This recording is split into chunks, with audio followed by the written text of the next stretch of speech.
Three Americans released in U.S.-China prisoner exchange. Three Americans detained in China were released after the Biden administration negotiated a prisoner swap.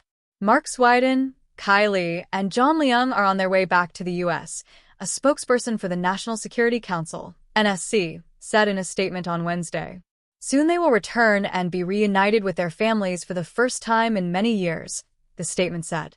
The exchange was reportedly months in the making and included the release of at least one Chinese citizen in U.S. custody. President Biden raised the issue of Americans wrongfully detained in China directly with President Xi Jinping earlier this month when the two met during the Apec summit in Peru, according to an American official familiar with the negotiations.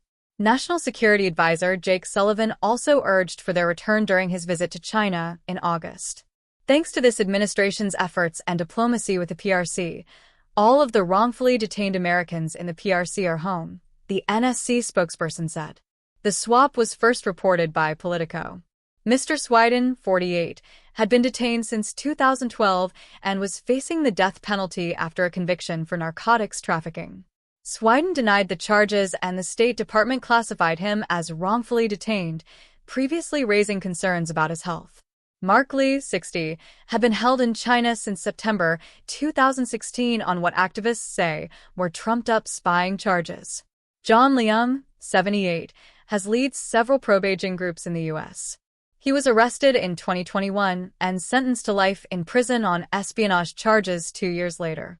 According to the New York Times, multiple U.S. officials said they had discussed releasing Chinese citizen Su Yanjun, 42, who was convicted in the U.S. on espionage charges 2 years ago and sentenced to 20 years in prison.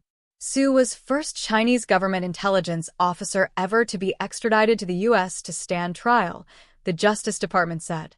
As of Wednesday morning, Su was listed in the Bureau of Prison System as not in BOP custody. The deal marks a diplomatic win for Biden in the final months of his presidency. It follows the release of another American considered wrongfully detained, David Lin, a pastor who had been jailed in China from 2006 until his release in September. During his 4 years in the White House, Biden oversaw the release of more than 70 Americans, including from Russia, Venezuela, and Iran. On Wednesday, the U.S. also lowered its travel advisory level for mainland China to level 2, exercise increased caution.